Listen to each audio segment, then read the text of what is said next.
ஞானகுரு அவர்கள் அடிக்கடி தியானம் செய்யும் பொழுதும் சரி, ஆத்ம சுத்தி செய்யும் பொழுதும் சரி, ஈஸ்வரா என்று புருவ மத்தியிலே நம்முடைய நினைவுகள் செல்ல வேண்டும் என்பதை பல முறை நமக்கு வலியுறுத்தி உள்ளார்கள்.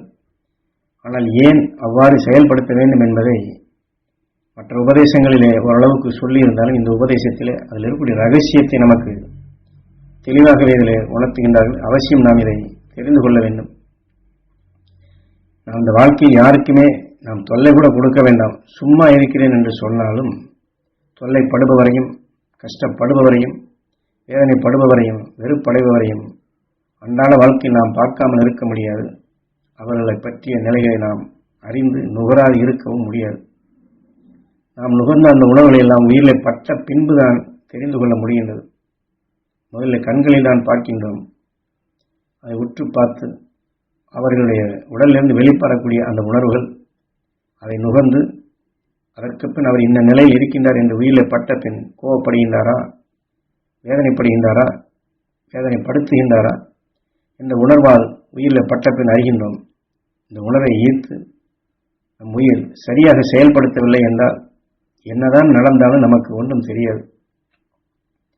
வாழ்க்கையிலே ஒரு சிலர் மிகவும் விரக்தியாகி இருப்பார்கள். அப்படிப்பட்ட நிலையில் உள்ளவருக்கு எதிர்த்தாற்போல் இருக்கக்கூடிய ஒரு பொருளை அறிய முடியாது, காண முடியாது, தெரிய முடியாது. ஆனால் அவர்கள் பார்த்தாலும் சென்று கொண்டே இருப்பார்கள். வீட்டை விட்டு வெளியே வந்து விட்டால் தன் வீடு எங்கே இருக்கின்றது என்று தெரியாது. அவருடைய நண்பரே அருகில் வந்தாலும் அந்த நண்பரை அவரால் அறிய முடியாது, தெரியாது. என்றால் இந்த உணர்வின் அறிவு அங்கே மழுங்கிவிட்டால் அந்த உணர்வுகளை அங்கே செயலாக்குவதில்லை. உதாரணமாக கண்களிலே பூ விழுந்தால், அதாவது கரு விழிக்குள் கருமணியில் அழுக்குகள் அதிகமாக சேர்ந்து விட்டால் எப்படி பார்வை மங்கி சரியாக தெரியாது, மறைத்து விடுகின்றது. இதே மாதிரி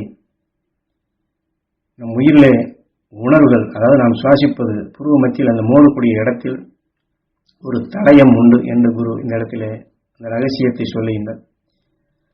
அந்த தடம், உயிர் இருக்கக்கூடிய அந்த தடயத்திலே அடிக்கடி வேதனையான உணர்வுகளை அது சுவாசிக்கப்படும் பொழுது அந்த உயிர் இருக்கக்கூடிய அந்த இடத்திலே அழுக்குகள் அதிகமாகி விடுகின்றது. இந்த அழுக்கு என்பது வேதனை நிலையாக உருவாவது உண்டு.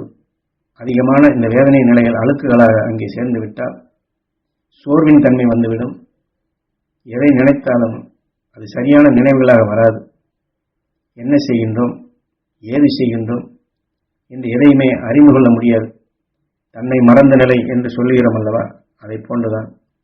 ஆகவே இந்த தன்னை மறந்த நிலையாக இந்த உயிர் பாகம் இத்தகைய நிலைகள் அதிகமாகி இத்தகைய உணவின் வளர்ச்சி கொண்டு சந்தர்ப்பத்தில் இந்த உயிரான்மா வெளியே சென்றால் எங்கே செல்லும்? என்றால் மனிதனுடைய யார் மீதும் அறியக்கூடிய நினைவு இல்லை, தெரியவில்லை, நினைவும் இல்லை. சில உயிரினங்கள் அடிக்கடி தன்னை பற்றி மறந்து போகும். அத்தகைய உடலை பெறும் நிலையாக இந்த உயிர் நம்மை அங்கே அழைத்து சென்றுவிடும் என்று குரு நமக்கு எச்சரிக்கை செய்கின்றார். உயிர் ஒன்றுதான் பல உடல்களாக எடுத்து எடுத்து மனிதனாகத்தான் இன்று வந்திருக்கின்றோம். இருந்தாலும் உயிர்தான் நம்மை உருவாக்கியது என்று மனிதனாக ஆன பின் தான் நாம் தெரிந்து கொள்ள முடிகின்றது. தெரிந்தாலும் அதை மதித்து ஞானிகள் காட்டிய வழியிலே நாம் செயல்பட வேண்டுமா இல்லையா? ஆகவேதான் குருநாதர் இந்த இடத்திலே தெளிவாக மீண்டும் நமக்கு நினைவுபடுத்தி அடிக்கடி புருவ மத்தியில் ஈஸ்வரா ஈஸ்வரா என்று புருவ மத்தியிலே நம் நினைவுகள் அங்கே சென்று அந்த உணர்வுகளை வெளிப்படுத்தி அதை சொல்லி துருவ நட்சத்திரத்தின் பேரொளி பெற வேண்டும் என்று அந்த துருவ நட்சத்திரத்தை அந்த புருவ மத்தியிலே அடிக்கடி எண்ணி பழகுதல் வேண்டும். எப்படி வேதனையோ மற்ற தீமை செய்யும் உணர்வுகளோ அதிகமாக நாம் நுகர நேர்ந்தால் உயிரின் பாகம் அந்த தடயத்தில் இது பட்டு அங்கே அழுக்குகளாக சேர்ந்து தன்னை மறந்த நிலைக்கு அதை செல்ல செய்கின்றது. இதை போன்றதை மாற்றி அமைக்க அதே புருவ மத்தியில் உயிரான ஈசனிடம் துருவ நட்சத்திரத்தை அடிக்கடி என்ன என்ன என்ன மகரிஷிகளை அந்த இடத்துல என்ன என்ன அகசியிலிருந்து எல்லா மகரிஷிகளையும் அங்கே புருவ மத்தியில் நினைவு கொண்டு வர அந்த உணர்வுகள் அங்கே அதிகமாக அடர்த்தியாக உயிரை சுற்றி அதிகமாக படர்கின்றது. ஆகவேதான் தியானம் செய்யும் பொழுதும் ஆத்ம சுத்தி செய்யும் பொழுதும் கண்ணின் நினைவு புருவமத்தில் இருக்க வேண்டும், துருவ நட்சத்திரத்தின் பால் இருக்க வேண்டும் என்று சொல்லுகின்றோம். அங்கே நிலை நிறுத்த வேண்டும். துருவ நட்சத்திரத்தினுடைய சக்தியை, மகரிஷிகளுடைய சக்திகளை, இதனுடைய முக்கியத்துவத்தை நாம் புரிந்து கொள்ள வேண்டும். அப்போதுதான் நாம் உயிருடன் ஒன்றும் உணர்வுகள் என்று சொல்லுகின்றமே, அதாவது பிரிதொரு உணர்வுகள், வேதனை உணர்வுகள் உயிரோடு ஒன்றிவிடக்கூடாது, கோபப்படும் உணர்வுகள் ஒன்றிவிடக்கூடாது, விரக்தி அடையும் உணர்வுகள் உயிருடன் ஒன்றிவிடக்கூடாது. அதற்கு மாறாக அகசியன், துருவனை, துருவ மகிழ்ச்சியை, துருவ நட்சத்திரமான உணர்வுகளும், சப்த ரிஷிகள் 30 முக்கோடி தேவாதி தேவர் என்று சொல்லுகின்றமே, அந்த ரிஷிகளுடைய உணர்வுகளும் அங்கே புருவ மத்தியிலே உயிரிலே அங்கே இணை சேர்த்து மீண்டும் மீண்டும் அந்த இடத்தில் நாம் ஜீவன் கொடுத்து புருவ மத்தியிலே நினைவு கொண்டு வந்தால் அந்த இடத்திலே பேரருள் பேரொழியாக நம் உணர்வுகள் அனைத்தும் மாறத் தொடங்குகிறது.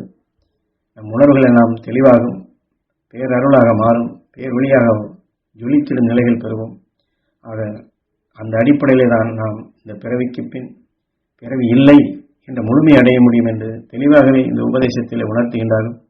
அதாவது புருவமத்தினுடைய ரகசியத்தை நாம் அறிந்து கொள்ள வேண்டும், உணர்ந்து கொள்ள வேண்டும். குரு வழியில் அதை பின்பற்றி பேரருள் பேரொழியாக அங்கே உருவாக்குதல் வேண்டும்.